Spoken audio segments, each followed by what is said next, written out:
আসসালামু আলাইকুম প্রিয় শিক্ষার্থী এবং যারা দেখছেন সকলকে খুলনা অনলাইন স্কুলের পক্ষ থেকে জানাচ্ছি স্বাগতম।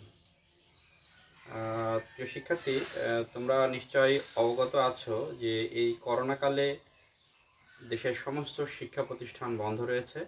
তো তোমাদের শিক্ষা কার্যক্রম যাতে কিছুটা হলেও ঘাটতি পূরণ করা যায় সেই উদ্দেশ্য এবং লক্ষ্য রেখে আমাদের এই খুলনা অনলাইন স্কুলের যাত্রা এবং তারই পরিপ্রেক্ষিতে আজকের এই ক্লাস। আজকে তোমাদের সাথে আমি আছি মোহাম্মদ শাহিনুজ্জামান, সহকারী শিক্ষক, আজমপুর মাধ্যমিক বিদ্যালয়, মিরপুর, কুষ্টিয়া। তো তোমাদের সাথে আজকে আমি আলোচনা করব রসায়ন বিজ্ঞানের তৃতীয় অধ্যায়ের গতদিন যে আলোচনাগুলো হয়েছিল সেই আলোচনারই পরবর্তী ধাপ এবং সেগুলো পুনরালোচনা নিয়ে কিছুটা কথা হবে তোমাদের সাথে।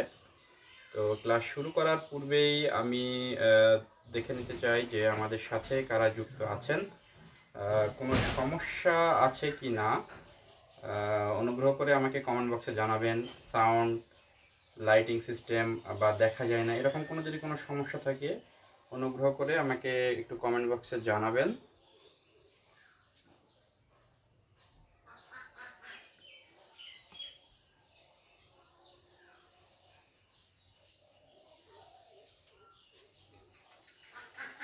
আমরা আর একটু দেখে নিই। তো প্রিয় শিক্ষার্থী, আমি আশা করি যে তোমরা এই করোনাকালে বাড়িতে আছো, বাড়িতে তোমাদের স্বাভাবিক কার্যক্রম মেনে চলছো। সরকার নির্দেশিত যে বিধিনিষেধগুলো রয়েছে, স্বাস্থ্যবিধি রয়েছে, সেই স্বাস্থ্যবিধি তোমরা মেনে চলছো। তো আমরা আরেকটু দেখবো যে কোনো কমেন্টস বক্সে কেউ কমেন্ট করছে না যে কোনো সমস্যা আছে কি না। তো আশা করি যে কোনো সমস্যা না থাকার কথা। আমরা একটু ক্লাসটা এবার কন্টিনিউ করতে পারি। তো ধন্যবাদ সবাইকে আমাদের সাথে থাকার জন্য। আমরা গতদিন আলোচনা করেছিলাম যে বোরের পরমাণু মডেলের সীমাবদ্ধতা, পরমাণু শক্তি স্তরে যে ইলেকট্রন বিন্যাস, এই সম্পর্কিত বিভিন্ন রকম আলোচনা আমরা করেছিলাম। তো আমরা পরমাণুর যে পারমাণবিক সংখ্যা, তার ইলেকট্রন বিন্যাসের যে ধাপগুলো, যে শক্তি স্তরগুলোর নাম, এই সম্পর্কে আমরা বিস্তারিত আলোচনা করেছিলাম এবং কিভাবে ইলেকট্রন বিন্যাস করতে হয় সেই বিষয় সম্পর্কে আমরা আলোচনা করেছিলাম। তো বিভিন্ন শক্তি স্তর সম্পর্কে আলোচনা করেছিলাম, উপশক্তি স্তর সম্পর্কেও আমরা আলোচনা করেছিলাম। প্রিয় শিক্ষার্থী, তোমরা নিশ্চয়ই জানো গতদিন আমরা আলোচনা করেছি যে উপশক্তি যে স্তরগুলো রয়েছে সেই উপশক্তি স্তর এবং প্রধান শক্তি স্তরকে বলা হয় হচ্ছে উপশক্তি স্তর এবং প্রধান শক্তি স্তর। উপশক্তি স্তরকে বলা হয় হচ্ছে অরবিটাল, আর প্রধান শক্তি যে স্তর সেটাকে বলা হয় হচ্ছে অরবিট।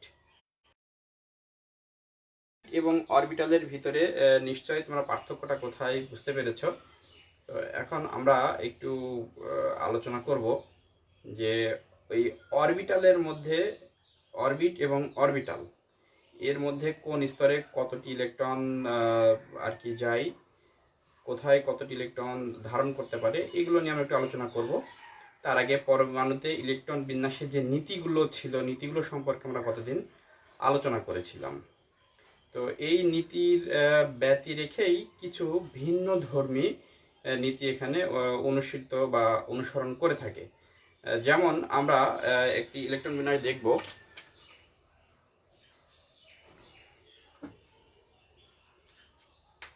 পটাশিয়াম। প্রিয় শিক্ষার্থী, পটাশিয়ামের প্রতীক কি? কে। আর এর পারমাণবিক সংখ্যা কত? 19। তাহলে ওই ইলেকট্রন বিন্যাসের যে নিয়ম, প্রথমে আসবে হচ্ছে 1s, প্রথম শক্তি স্তর। তাহলে প্রথম শক্তি স্তরটাকে এস বলা হচ্ছে।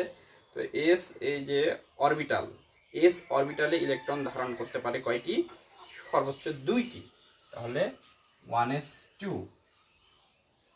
তারপর দ্বিতীয় শক্তি স্তরের এস অরবিটালে কয়টি ইলেকট্রন ধারণ করতে পারে? দুইটি, তাহলে 1s2 2s2। এরপরে কি আছে 2p 2p6, এই p অরবিটালে 6টি ইলেকট্রন ধারণ করতে পারে। এরপরে 2p-র পরে আমরা জানি যে দ্বিতীয় শক্তি স্তরের দুইটা অরবিটাল আছে, একটা হচ্ছে s এবং p, মানে 2s এবং 2p। তাহলে এখানে ইলেকট্রন ধারণ সংখ্যা মোট ছিল কয়টি, মোট ইলেকট্রন ধারণ করতে পারে কয়টি, আমরা সেটা একটা সূত্রের সাহায্যে বের করেছিলাম 2n²। তাহলে দ্বিতীয় শক্তি স্তর n এর মান হচ্ছে 2, তার উপরে স্কয়ার।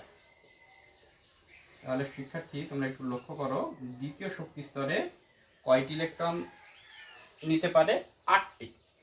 তো এখন এই দ্বিতীয় শক্তি স্তরের s এবং p যে অরবিটাল, s অরবিটালে ইলেকট্রন নিতে পারে হচ্ছে বা ধারণ করতে পারে 2টি, এবং p অরবিটালে ধারণ করতে পারে হচ্ছে সর্বোচ্চ 6টি। এরপরে আসবে হচ্ছে 3s এর ক্ষেত্রেও s অরবিটালে 2টি। এরপরে হচ্ছে 3p অরবিটাল, 3p-তেও ধারণ করতে পারবে হচ্ছে 6টি। শিক্ষার্থী তাহলে 3p-র পরে এবার p এর আরেকটা অংশ আছে, 3 অরবিটালের আরেকটা যে অপশন আছে সেটা হচ্ছে 3d। 3d-তে না গিয়ে ইলেকট্রনটি আসবে হচ্ছে 4s-এ। তাহলে আমরা একটু দেখি ইলেকট্রন এখানে কয়টা হলো, 2 2 4টি, আর 2 6টি, 6 আর 6 12টি, 12 আর 6 18টি। তাহলে আর কয়টি ইলেকট্রন, এর পারমাণবিক সংখ্যা আছে কত, 19। তাহলে আমরা কয়টা পেলাম, 18। বাদ থাকছে কয়টা, একটা। সেই একটা যাবে কোথায়, 4s-এ। তো শিক্ষার্থী একটু লক্ষ্য করো, তাহলে যাওয়ার কথা ছিল হচ্ছে 3d-তে, কিন্তু 4s-এ গেল কেন, প্রশ্নটা কিন্তু থেকেই থাকে। তো তোমরা একটু লক্ষ্য করে থাকবে যে বিভিন্ন পরীক্ষার প্রশ্নে কিন্তু এভাবে আসে যে পটাশিয়ামের সর্বশেষ স্তরে যে ইলেকট্রনটা রয়েছে সেটি 3d-তে না গিয়ে 4s-এ কেন আসলো। তো শিক্ষার্থীরা একটু লক্ষ্য করো, যেহেতু 4s অরবিটালের শক্তি, মানে এইটার ভ্যারিয়েশন বা এটার কারণ হচ্ছে যে ওই শক্তি স্তরের শক্তির উপরে নির্ভর করে, মানের উপরে নির্ভর করে যে ইলেকট্রনটা কোন স্তরে আগে প্রবেশ করবে। তো যেহেতু 4s অরবিটালের শক্তি 3d অরবিটালের শক্তির চেয়ে কম, তো তাই পটাশিয়ামের সর্বশেষ 19তম যে ইলেকট্রন, পটাশিয়ামের যে সর্বশেষ 19তম যে ইলেকট্রনটা আছে সেটা 3d-তে না গিয়ে 4s-এ প্রবেশ করবে। আবার এই বিষয়টা নিয়ে আমরা গতদিন কিন্তু আলোচনা করেছিলাম যে 3d এবং 4s-এর মান কিভাবে নির্ণয় করতে হয়। তো এটা নিয়ে আমরা আলোচনা না করে আমরা পরবর্তী স্তরে চলে যাব। তো আমরা আরেকটি বিষয় দেখব, সেটি হচ্ছে যে আয়রনের ক্ষেত্রে আমরা একটু দেখি যে বিশেষ করে মনে রাখতে হবে যে যখন ইলেকট্রন বিন্যাস লিখবে তখন একই প্রধান শক্তি স্তরের সকল উপশক্তি স্তর পাশাপাশি লিখতে হবে, তা না হলে ইলেকট্রন বিন্যাস লেখার সময় ভুল হয়ে যেতে পারে। যেমন আমরা একটু দেখতে পারি যে আয়রনের ক্ষেত্রে, শিক্ষার্থী তোমরা নিশ্চয় জানো যে আয়রনের প্রতীক হচ্ছে Fe।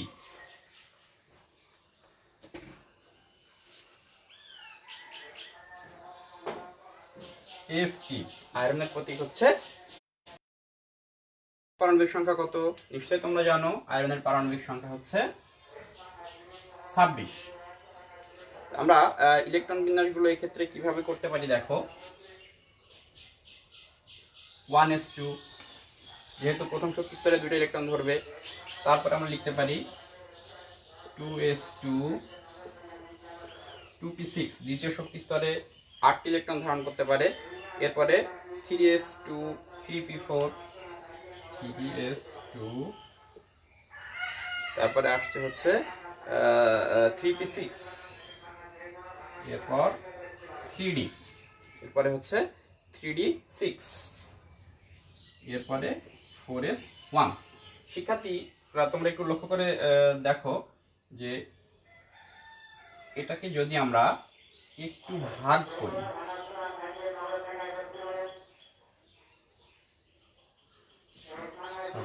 টু ভুল হয়েছে, এখানে 4s2। এই স্তর, এই স্তর, এই স্তর, প্রথম স্তর, দ্বিতীয় স্তর, তৃতীয় স্তর, চতুর্থ স্তর, 4টে স্তরে গেল। তো এই ইলেকট্রন বিন্যাসের যে শক্তি স্তরগুলো রয়েছে, স্তরগুলো আমরা পাশাপাশি লিখছি। তো এই ক্ষেত্রে একটু লক্ষ্য করো যে 1s প্রথম শক্তি স্তর, 2 দ্বিতীয় শক্তি স্তর, 3 তৃতীয় শক্তি স্তর, 4 চতুর্থ শক্তি স্তর, এগুলো পাশাপাশি আমরা লিখছি। এখানে দেখো যে এই 1s এটা হচ্ছে n প্রথম শক্তি স্তর, n দ্বারা শক্তি স্তরকে বোঝানো হচ্ছে।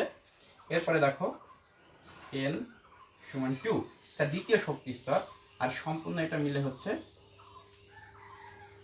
n সমান 3 এটা হচ্ছে তৃতীয় শক্তি স্তর। এরপরে হচ্ছে চতুর্থ শক্তি স্তর, n এর মান হবে হচ্ছে 4। তাহলে প্রিয় শিক্ষার্থী, তোমরা এভাবে যদি প্রধান শক্তি স্তর বা উপশক্তি স্তরগুলো পাশাপাশি লেখো তাহলে ইলেকট্রন বিন্যাস করতে তোমাদের ভুল হওয়ার কথা নয়। আমরা আরেকটু কিছু নিয়ম দেখব যে ইলেকট্রন বিন্যাসের সাধারণ নিয়মের কিছু ব্যতিক্রম আছে, আমরা সেই ব্যতিক্রম নিয়মগুলো একটু দেখব। শিক্ষার্থীরা, তোমরা আমাদের সাথে কারা কারা যুক্ত আছো আমরা একটু দেখব। আমাদের সাথে কারা কারা যুক্ত আছো? গোলাম ফারুক স্যার আছেন মাগুরা থেকে, ধন্যবাদ স্যারকে, আমাদের সাথে থাকবেন। মঈনুদ্দিন পাটোয়ারি স্যার আছেন, ধন্যবাদ স্যারকে। রাহিম নাইব, লেখা বুঝতে পারছি না, অন্ধকার দেখা যাচ্ছে। আসলে লেখা তো বোঝা যাওয়ার কথা, হয়তো নেট প্রবলেম হতে পারে। আলো বৃদ্ধি করা ও লেখাগুলো বড় করা প্রয়োজন। জি ধন্যবাদ স্যার, চেষ্টা করছি। মাহফুজা আক্তার লিখেছেন, থ্যাংক, ধন্যবাদ। আনারউদ্দিন হিরণ স্যার দেখছেন আমাদের সাথে আছেন, ধন্যবাদ, আমাদের সাথে থাকবেন। আমরা একটু কন্টিনিউ করি। তো ইলেকট্রন বিন্যাসের সাধারণ নিয়মের কিছু ব্যতিক্রম আছে, আমরা এখন সেই ব্যতিক্রম নিয়মগুলো একটু দেখব। সাধারণভাবে দেখা যায় যে একই উপশক্তি স্তর পি ও ডি এর অরবিটালগুলো অর্ধেক পূর্ণ বা সম্পূর্ণভাবে পূর্ণ হলে সেই ইলেকট্রনগুলো বিন্যস্ত সুস্থিত হয়। তো এই একটি ব্যতিক্রম নিয়ম আমরা একটু দেখতে পাই, সেটি আছে হচ্ছে কপারের ক্ষেত্রে। সেটি আছে হচ্ছে কপারের ক্ষেত্রে। তো শিক্ষার্থী, তোমরা নিশ্চয়ই জানো যে কপারের প্রতীক হচ্ছে কি সিইউ, সিইউতে হচ্ছে কপার। তো কপারে আমরা কি কি পাই এবং এর ইলেকট্রন বিন্যাসটা কি ধরনের আর কি, আমরা একটু লক্ষ্য করে দেখব যে বিষয়গুলো কিভাবে আমরা পেতে পারি।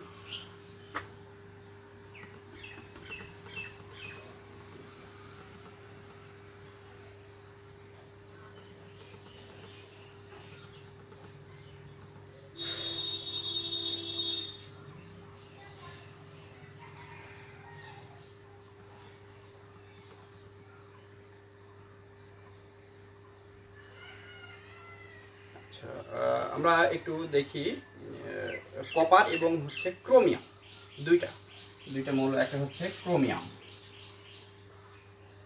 আর একটা হচ্ছে কপার। এই দুইটা মৌল তোমরা জানো ক্রোমিয়ামের পারমাণবিক সংখ্যা হচ্ছে 24।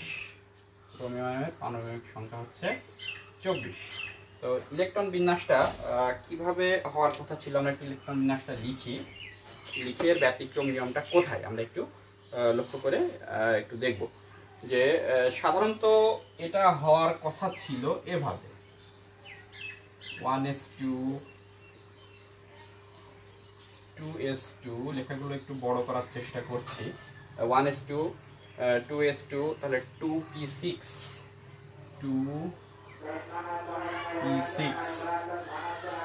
তারপরে 3s2 3p6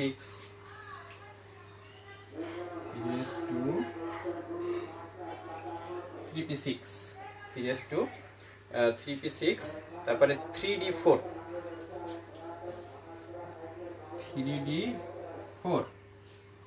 এবং 4s2 হওয়ার কথা ছিল এরকম, কিন্তু বাস্তব ক্ষেত্রে ক্রোমিয়ামের ইলেকট্রন বিন্যাস একটু ভিন্ন ধর্মী।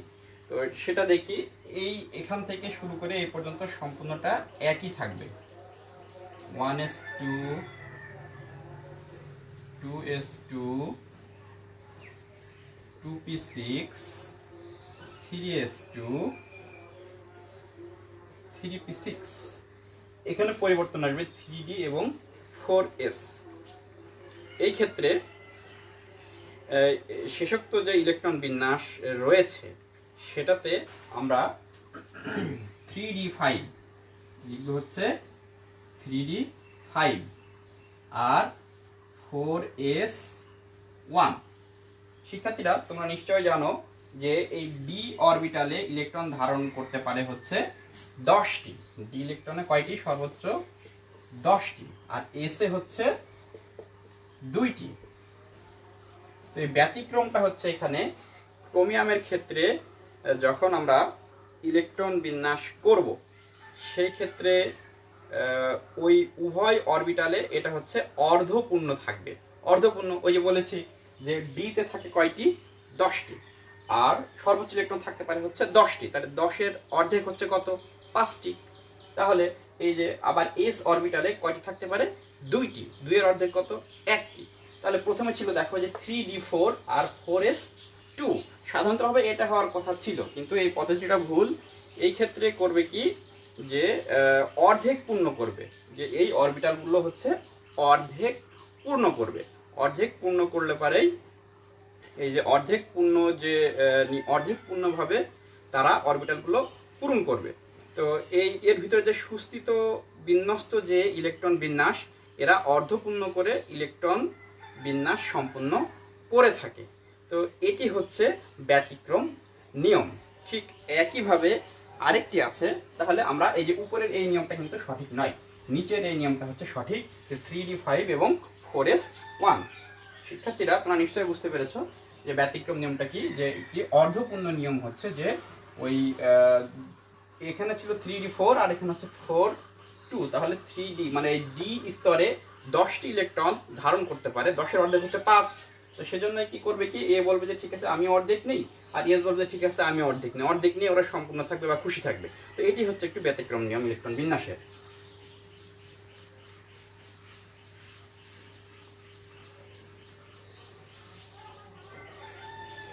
আমরা আরেকটু দেখবো যে আমাদের সঙ্গে কে কে আছেন।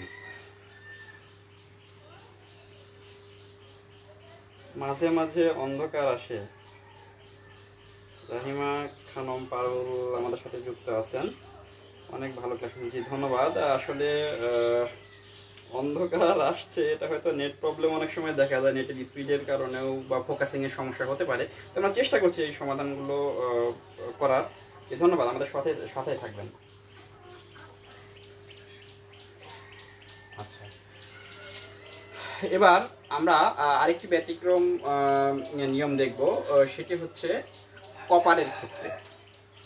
কপার, ক্রোমিয়াম এবং কপার। তো শিক্ষার্থী তোমরা নিশ্চয় জানো যে কপারের পারমাণবিক সংখ্যা কত? 29। তো সাধারণত ইলেকট্রন বিন্যাস স্বাভাবিকভাবে হওয়ার কথা ছিল যেভাবে, তার থেকে একটু ভিন্ন ধর্মী হয়। আমরা একটু লক্ষ্য করে দেখি। 1s2 2s2 2p6 3s2, এভাবে আর কি সাধারণ যে নিয়ম সেভাবেই আর কি চলতে থাকছে। 3p6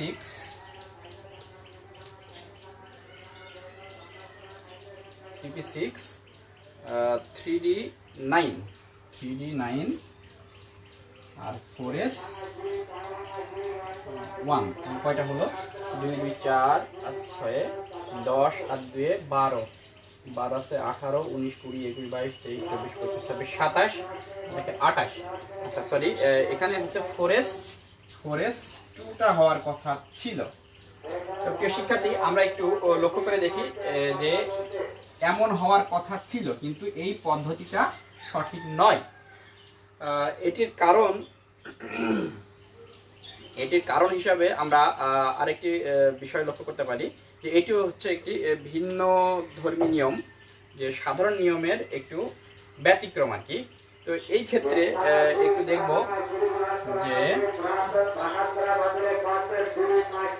1s2 2s2 2p6 3s2 3p6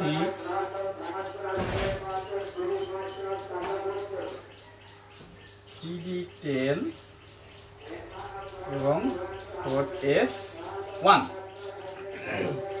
এটিও হচ্ছে একটি ব্যতিক্রম নিয়ম।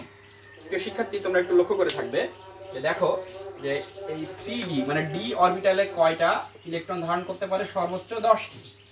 আর s অরবিটালে ধারণ করতে পারে সর্বোচ্চ 2টি। তো এই ক্ষেত্রে দেখো কপারের ক্ষেত্রে দুইটা নিয়ম এখানে ফলো করছে। দেখো যে একটি এই যে অরবিটাল পূর্ণ করছে এবং আরেকটি অরবিটাল অর্ধপূর্ণ হচ্ছে। তাহলে পূর্ণ এবং অর্ধপূর্ণ হচ্ছে, এটিও হচ্ছে ইলেকট্রন বিন্যাসের ক্ষেত্রে একটি ব্যতিক্রম নিয়ম। একটু লক্ষ্য করো শিক্ষার্থীরা, আমাদের হওয়ার কথা ছিল যে উপরের এটা, যে এখানে 3d9 এবং 4s2। তাহলে এই 9 এর ডি অরবিটাল পূর্ণ হতে আর একটি ইলেকট্রন প্রয়োজন, সেজন্য 4s এর কাছ থেকে এখানে চলে আসছে। তাহলে হচ্ছে 3d10। আর 4s এর ক্ষেত্রে দুইটি ছিল, একটি ওখানে গিয়ে এখানে হলো 4s1। তাহলে শিক্ষার্থীরা তোমরা নিশ্চয়ই বুঝতে পারছো যে একটি পূর্ণ করছে আর একটি অর্ধপূর্ণ করছে। এটিও ছিল হচ্ছে ইলেকট্রন বিন্যাসের একটি ব্যতিক্রম নিয়ম।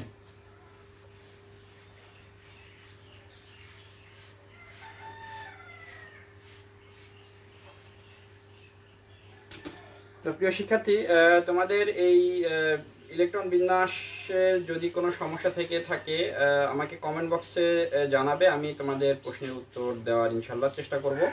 তো আমরা এবারে একটি বিষয় নিয়ে আলোচনা করব, সেটি হচ্ছে আইসোটপ। তো আইসোটপ কি আমাদের সেটি জানা প্রয়োজন।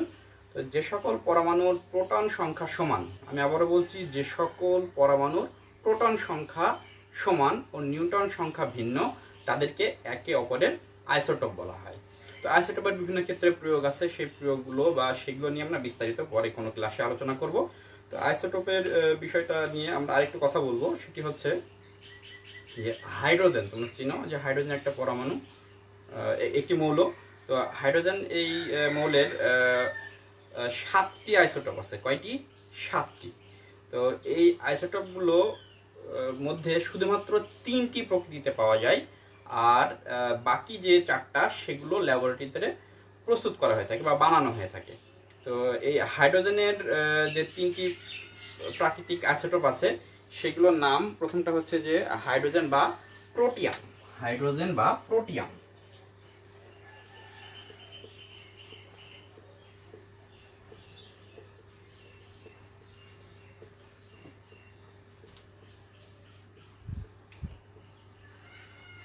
হাইড্রোজেন বা প্রোটিয়াম। আরেকটা আছে হচ্ছে ডিউটেরিয়াম। তো এর প্রতীকটা হবে এরকম, যে প্রোটিয়ামের এইচ এখানে 1, এখানেও 1।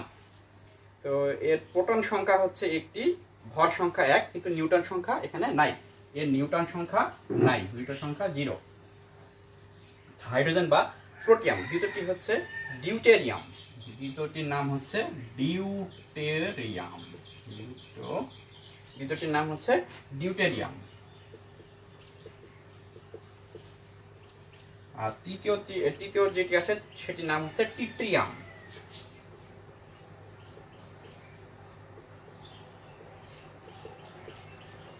এটি হচ্ছে টিট্রিয়াম। তো এখন এটার প্রতীক হচ্ছে ডি, মানে ডিউটেরিয়াম। ডিউটেরিয়ামের প্রতীকটা হচ্ছে ডি, এবং এর উপরে হচ্ছে এখানে 2 আর নিচে 1। আর টিট্রিয়ামের ক্ষেত্রে টি, ক্যাপিটাল টি, বড় হাতের টি, বড় হাতের টি লিখে উপরে 3 আর নিচে 1। তাহলে হাইড্রোজেনের 3টা আইসোটোপ আছে, সেটি প্রথমটা হচ্ছে প্রোটিয়াম, দ্বিতীয়টা হচ্ছে ডিউটেরিয়াম, আর তৃতীয়টা হচ্ছে টিট্রিয়াম। তো আমরা কথা বললাম হচ্ছে আইসোটপ নিয়ে। আমরা এবারে দেখব যে পারমাণবিক ভর বা আপেক্ষিক পারমাণবিক ভর নিয়ে একটু আলোচনা করব, যে পারমাণবিক ভরটা কি এবং আপেক্ষিক পারমাণবিক ভরটা কি, এই নিয়ে আমরা একটু আলোচনা করব।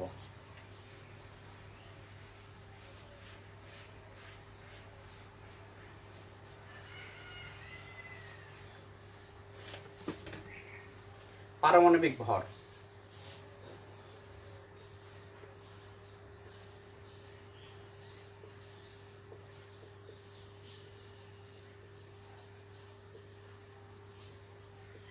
পারমাণবিক ভর নিয়ে আমরা কথা বলবো। তো আমরা আগে জেনেছি প্রিয় শিক্ষার্থী, তোমরা জানো যে কোনো মৌলের পরমাণুর ভর সংখ্যা, এই ভর সংখ্যাটাই হলো পরমাণুর নিউক্লিয়াসে যে উপস্থিত প্রোটন ও নিউট্রন সংখ্যার যোগফল, সেটাই হচ্ছে পরমাণুর ভর সংখ্যা। তো নিউক্লিয়াসের এই যে মনে করো যে এটা হচ্ছে পরমাণুর চারিপাশে কক্ষপথ, এটা নিউক্লিয়াস, নিউক্লিয়াসে কি কি থাকে, প্রোটন আর নিউট্রন। তো এটা যে টোটাল যোগফল সেটাকে বলা হচ্ছে পারমাণবিক ভর সংখ্যা বা পারমাণবিক ভর, কোনো মৌলের পারমাণবিক ভর।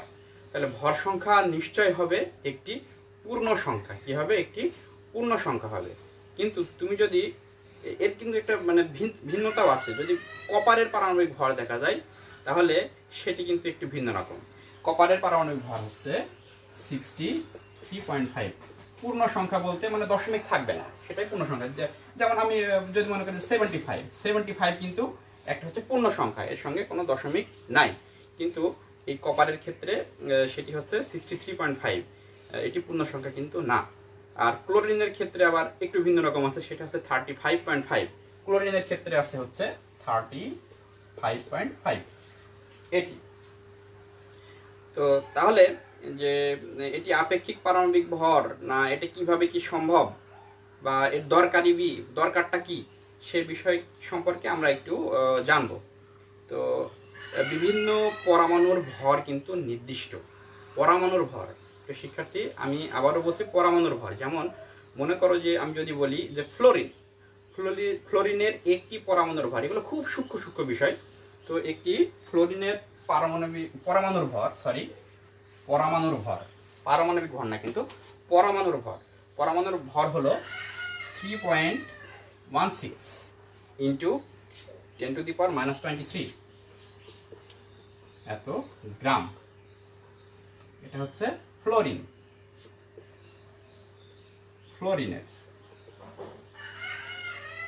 ফ্লোরিনের একটি পরমাণুর ভর, একটি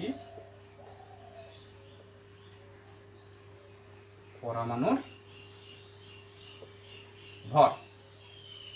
ঠিক এমন ভাবে আমরা অ্যালুমিনিয়ামের একটি পরমাণুর ভর যদি আমরা দেখি, সেটা হবে যে 4.482 ইন্টু 10⁻⁻23 গ্রাম, এগুলো কনস্ট্যান্ট। তাহলে এটা কিন্তু পারমাণবিক ভর না, একটি পরমাণুর ভর। আমরা একটু দেখে নিলাম। আমরা এবারে আলোচনা করব যে এই ক্ষেত্রে আমরা আরেকটু কমেন্টস বক্সে দেখব।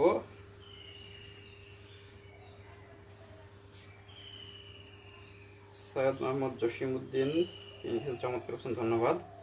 নীলিমা বিশ্বাস ম্যাডাম লিখেছেন গুড প্রেজেন্টেশন, ধন্যবাদ ম্যাডামকে, আমাদের সাথে থাকবেন।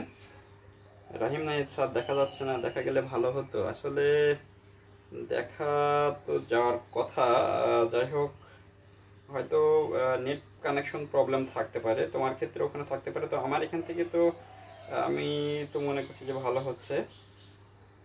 বন্যা স্যার ভালো করে দেখা যাচ্ছে না, সবারই একই। আচ্ছা আমি একটু চেক করে নিই।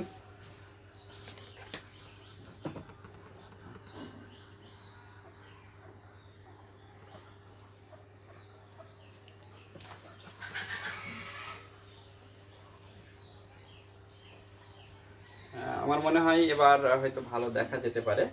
তো আমরা পরবর্তীতে একটু কন্টিনিউ করি যে আমরা যে ভরের কথা বা ভরগুলো যে লিখেছিলাম, তো এইগুলো কাজের ক্ষেত্রে এত কম আর কি ভর ব্যবহার করা হয় যে অনেক ক্ষেত্রে অনেক সমস্যা হয়। সেজন্যই একটি নির্দিষ্ট পরিমাণের একটি কার্বন 12 আইসোটোপের ভর, একটি কার্বন 12 যে আমরা আইসোটোপের আলোচনা করেছি, তো ঠিক তেমনি যে একটি কার্বন 12, আমি কি বলছি যে একটি কার্বন 12 আইসোটোপের ভরের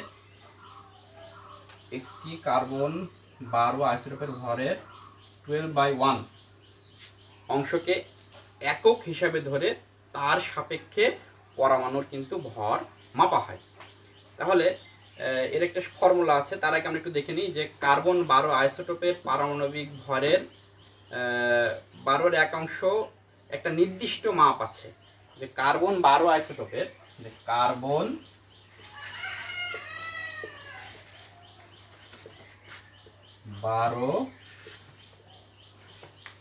আইসোটোপের কার্বন 12 আইসোটোপের ভর মানে পারমাণবিক ভর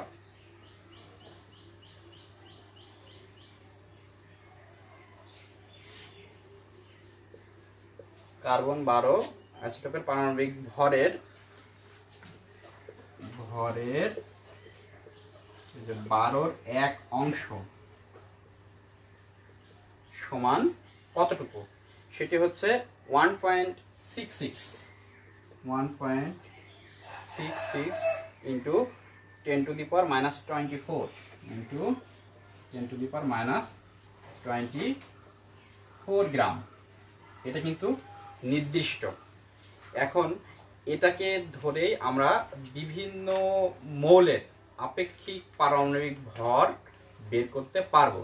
মৌলের একটি যদি পরমাণুর ভর দেওয়া থাকে তাহলে আমরা ওই মৌলের পারমাণবিক ভর বের করতে পারবো কার সাথে কম্পেয়ার করে, এই যে এখানে এই যে কার্বন 12 আইসোটোপের পারমাণবিক ভরের সাথে এই মানটাকে কনস্ট্যান্ট বা নির্দিষ্ট ধরে আমরা সেই মানটা বের করতে পারবো। তো প্রিয় শিক্ষার্থী, আমরা একটি উদাহরণ দেখব।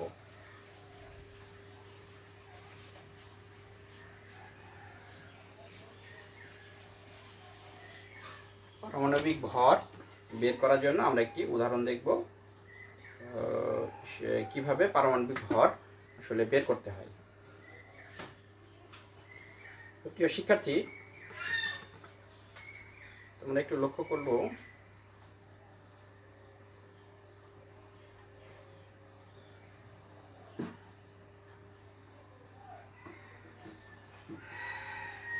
আমরা একটি সালফার 8 সালফারের প্রতীক হচ্ছে S8 সালফারের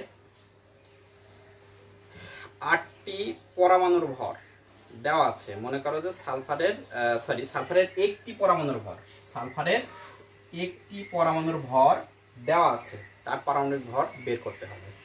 তো সালফারের একটি পরমাণুর ভর নির্দিষ্টভাবে কিন্তু দেওয়া আছে, সেটা মনে করো যে 5.31 ইন্টু 10 টু দি পাওয়ার -23 গ্রাম এটা দেওয়া আছে। এখন বলা হলো যে সালফারের আপেক্ষিক পারমাণবিক ভর কত হবে সেটা বের করো। তোমাদের এটি হচ্ছে সৃজনশীল প্রশ্নে আসতে পারে, যে দেওয়া থাকলো যে এভাবে আগে একটা মৌলটার নাম না দিয়ে দেওয়া থাকলো, এভাবে সব করে দিয়ে বলল যে মনে করো যে এখানে মৌলটার নাম দিয়ে দিল A, যার পারমাণবিক সংখ্যা দিয়ে দিল হচ্ছে মনে করো 8, এভাবে দিয়ে দিল, এবং এখানে একটা হচ্ছে পরমাণুর মানে সংখ্যা দিয়ে দিল যে 5.31 ইন্টু 10 টু দি পাওয়ার 23। তাহলে তোমাকে বুঝে নিতে হবে যে এটা কার, এই পারমাণবিক ভরটা কার, এটা হচ্ছে সালফারের। ঠিক আছে, সালফার অণুতে 8টি পরমাণু বিদ্যমান, তাহলে এই যে এইটা এটা কোন পরমাণু হতে পারে, সালফার পরমাণু সংখ্যা 8, এভাবে আর কি। তো আমরা এটার আপেক্ষিক পারমাণবিক ভর কিভাবে বের করতে হয় আমরা একটু দেখব। আমরা সূত্র থেকে কি পাই, সূত্র থেকে পাই যে কোনো মৌলের একটি পরমাণুর ভর বাই একটি কার্বন 12 আইসোটোপ ভরের 1/12 অংশ। তাহলে এই ক্ষেত্রে যদি আমরা বলি যে সালফারের পারমাণবিক ভর কত হবে, সালফারের আপেক্ষিক পারমাণবিক ভর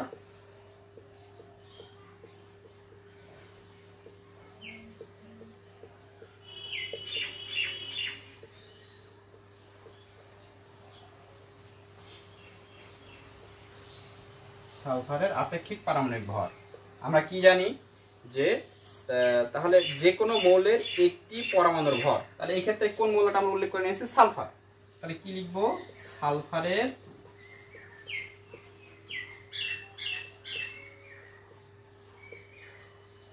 একটি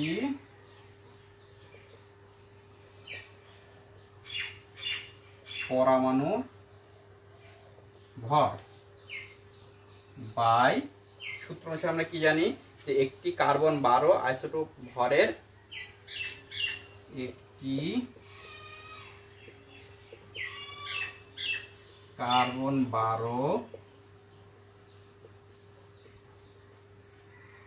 আইসোটোপ ভরের 12 যে এক অংশ আছে, মানে আইসোটোপ ভরের এত অংশ। তাহলে আমরা জানি এই যে কার্বন 12 আইসোটোপ ভরের মান হচ্ছে নির্দিষ্ট আছে এবং সালফারের একটা পরমাণুর ভর কিন্তু এখানে দেওয়া আছে। তাহলে ওই সূত্র অনুসারে আমরা এখানে লিখতে পারি যে সালফারের একটি পরমাণুর যেটা ভর, একটি পরমাণুর যে ভরটা সেটা হচ্ছে এখানে নির্দিষ্ট আছে, দেখো যে 5.31 ইন্টু 10⁻⁻23 বাই এই যে কার্বন 12 আইসোটোপের ভরের 1/12 অংশ, মানে 12-এর 1 অংশ যেটা, সেটার ভর কিন্তু নির্দিষ্ট। সেই নির্দিষ্ট মানটা আমরা কি জানি, 1.66 ইন্টু 10⁻⁻24 ইন্টু 10⁻⁻24। তো প্রিয় শিক্ষার্থী, এটি ক্যালকুলেটরের সাহায্যে ক্যালকুলেশন করে যে মানটা আসবে সে মানটা কত আমরা একটু দেখে নেব। ক্যালকুলেশন করলে আমরা এর মানটা পাবো হচ্ছে 32।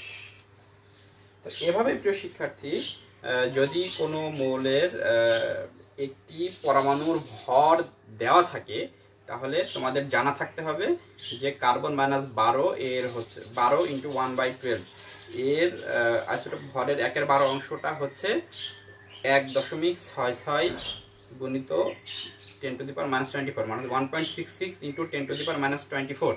এই মানটা তোমার জানা থাকতে হবে। তাহলে খুব সহজেই প্রিয় শিক্ষার্থী তোমরা আর কি এভাবে বিভিন্ন মৌলের আণবিক পারমাণবিক ভর তোমরা বের করতে পারো। প্রিয় শিক্ষার্থী, এটি হচ্ছে এভাবে আমরা পারমাণবিক ভর বা আপেক্ষিক পারমাণবিক ভর আমরা বের করতে পারি। অ্যালুমিনিয়ামের ক্ষেত্রেও তাই। অ্যালুমিনিয়ামের হচ্ছে একটি পরমাণুর ভর যদি দেওয়া থাকে তাহলে ঠিক ওই অনুরূপভাবে আমরা আপেক্ষিক পারমাণবিক ভরটা বের করতে পারবো। কিভাবে? ওই যে কার্বন 12 আইসোটোপের হচ্ছে 1/12 অংশ সমান কতটুকু ছিল, 1/66 ইন্টু 10⁻⁻24 গ্রাম। তো এভাবে আমরা বের করতে পারি। তো প্রিয় শিক্ষার্থী, আজকের সেশন আমরা এখানেই শেষ করব। তো শেষ করার আগে আমরা দেখি যে আমাদের সঙ্গে কে কে আছে। তামিম ইকবাল আমাদের সাথে যুক্ত হয়েছে পরে।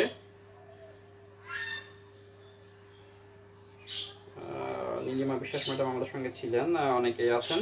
তো যাই হোক, আমাদের ক্লাস সেশন আমরা এখন এখানেই শেষ করব। তো প্রিয় শিক্ষার্থী, তোমাদের জন্য একটি বাড়ির কাজ হচ্ছে, তোমরা অ্যালুমিনিয়ামের এবং স্ক্যান্ডিয়ামের হচ্ছে যে আপেক্ষিক পারমাণবিক ভর, এই দুটো একটু বাসা থেকে করে রাখবে। আজকে যে আলোচনা হলো এই আলোচনার মধ্যে থেকে যদি তোমাদের বুঝতে কোনো সমস্যা হয় আমাকে কমেন্ট বক্সে অবশ্যই জানাবে। প্রিয় শিক্ষার্থী, তোমরা সকলেই এই করোনা পরিস্থিতিকালে বা করোনাকালে সকলেই বাসায় থাকো, বাসা থেকে বের হয়েও না। পাশাপাশি তোমাদের জন্য আরেকটি নির্দেশনা হচ্ছে, সরকার নির্দেশিত যে সমস্ত নির্দেশনাগুলো রয়েছে সেই নির্দেশনাগুলো অবশ্যই মেনে চলো। বাড়িতে থাকো, নিজে নিরাপদ থাকো, তোমার পরিবারকে নিরাপদ রাখো, সকলে সুস্থ থাকো এবং ভালো থাকো। ধন্যবাদ সকলকে।